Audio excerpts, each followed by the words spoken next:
This week's material presented us with a tremendous amount of very useful factual information about various forms of lust, sexual attraction, uh, pornography, the seven deadly sins.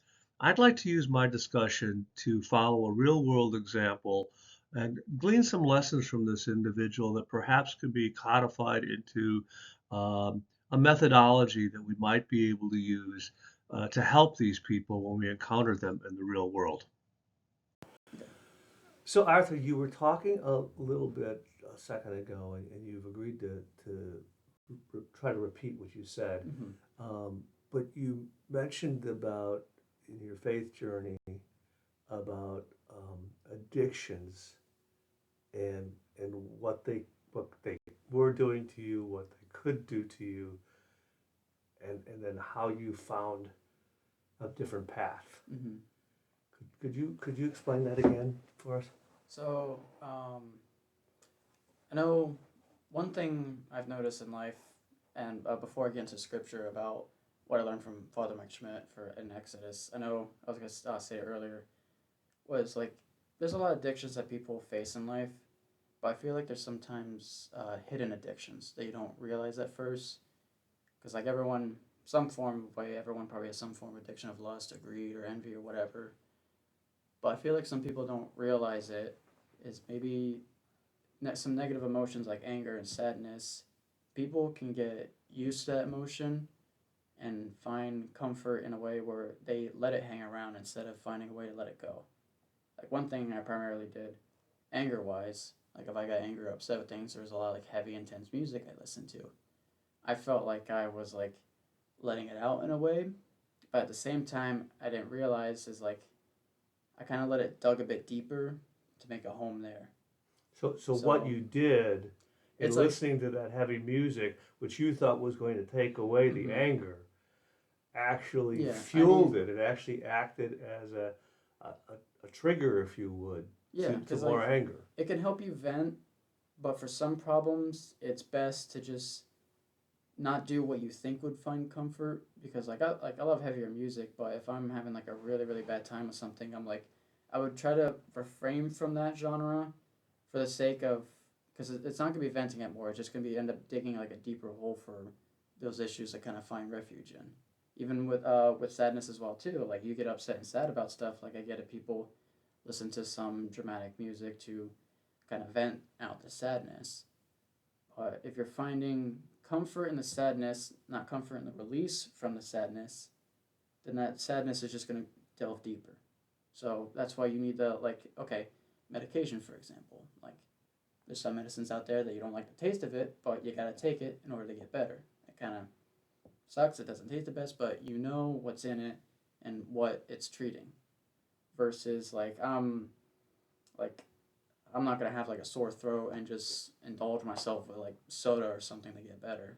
And Like what caused you to realize this? so, the realization kind of came from, and this was like very over time. But I first started out with I was learning from Father Mike Schmidt, his podcast for the Bible in a Year, and we got to Exodus, where at the end of the lesson he was explaining about how the plagues not only hit Egypt but it hit the people of Israel as well. And he even said at first, like at first you're gonna think like, okay, well the people of Israel prayed for some way of like being saved from Egypt, but why are they suffering the plague as well? And Father Mike Schmidt explained it. It's the issue with the people of Israel is like everything they were doing was of that of the Egyptians, like the way they talked, walked, everything they enjoyed culturally was that of Egyptian like culture. So if God was going to create the people of Israel's own culture, own way of life, the plagues in a way needed to happen to them so that when they look around at their surroundings, they're like, who wants to live in a place like this? Who wants to indulge themselves in these desires if all of it's going to be is pain like this? So once the people of Israel dealt with that and kind of left, the moral of the story that Father Mike Schmidt explained at the end of it is that addiction is not a pain free process. You are going to experience some form of pain that will, in the end, better you. You just need to realize how ridiculous an addiction is. It's like I remember hearing some stories before, like people who have like been through like a lot of drugs and stuff. They have like a really bad coffee or a really bad burger, and then for one moment they have a realization of like, what am I doing? You know? Is that because you mentioned this to me before, if Mm-hmm. you don't mind me saying that you had somewhat of an addiction to pornography Mm-hmm. before you started to listen to Father Mike Schmitz and started to think about maybe having a faith and then ultimately coming to the Catholic Church and now wanting to become a Catholic, wanting to become baptized in a Mm-hmm. Catholic. What what what caused you to see that what was happening to you with porn? Uh, as of lately, it's like there's no love in it, and I think I can't remember who it was. I remember hearing explain it. It's like with that act of uh, self pleasure and self lusting. It's like it's a love that you're holding on to yourself. It's nothing that you're sharing with a significant other who, and like you've explained before, it's someone who, no matter if they're sick or ill, you'll be there for them. You know, that's love. Love isn't like a one night stand and then leave the person the next day. Like love is someone that you are willing to be there with no matter what happens. You know, it's But that's. but I think something critical in what you said is that you had to hear it from someone else. Someone had to show you that truth Mm-hmm. before you would start looking at it a different way. Because I would imagine that before you heard that truth, you kind of just went along with it. It's just what it is, right? Mm-hmm. Yeah, it's I definitely had like a lot of help outside of my own understanding on reading the Bible. Even most of it's been help with like listening from Father Mike Schmidt, read it, and he'll give me like his understanding of it and what he's learned from it. And it's not like taken in a literal sense. Like there's a lot of I think variation is the right word on how you can take it, but as long as it's for the good, not in like a way of like okay, like finding loopholes in a rule. Like no, you can't follow it like that. You got to follow it in a way where I like. I'll explain it like this: is like I'm not very good at remembering numbers and scripture word for word, but the one thing I'll never forget is the feeling that some of these scriptures invoked in here. So Like a feeling, something that changed you on the inside, that made you feel different on the inside, yeah, is one of the things that helps you turn away from whatever addiction you might have. But in your particular case, you had the pornography, and a number of people share that, and you also talked about it in a more global sense. mm-hmm. So And it's like when once you find that good feeling within through some scripture, and you realize the materials outside that want to hurt that, it kind of does help in a way fight these like issues that you may have. I know.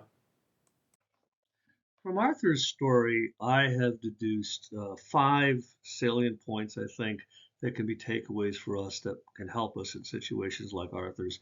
One, we need to recognize our own bias. As we're told in Matthew, we're only hypocrites who refuse to move the log from our eye before we try to remove the speck from someone else's. So we can't be of any help unless we truly recognize how we may be biased in a certain situation. Secondly, that vices can remain in the subconscious. And we learn this from Paul. In Romans, he tells us, I don't know why. I do what my parts want when I don't want to do them. So these vices will always be there someplace in the subconscious. And we have to recognize that it's not our goal to remove the vice, but we need to replace the vice with something real. Matthew tells us this in his parable about in the parable about the individual who has cleaned his house of the demons, and then seven horrible demons come back in Matthew 12:43 through 48. So we know this can happen, and Arthur reflects this. Fourth, we must show the vice in the light of reality. Jesus is the way, the truth, and the life. If we don't reveal really what this vice is doing to the person, as opposed to what society says it's doing, then he'll never be able to see it as something that is abnormal or something that is hurting him. And finally, we need to have a guide, and we need to be that guide, and our guidance must be honest. We have to do like Philip did with the eunuch and stand there patiently explaining to them the truth, the reality, what's going on, and be there with them. We can't do it from afar. We can't preach. I thank you for listening. I'll be interested in your comments.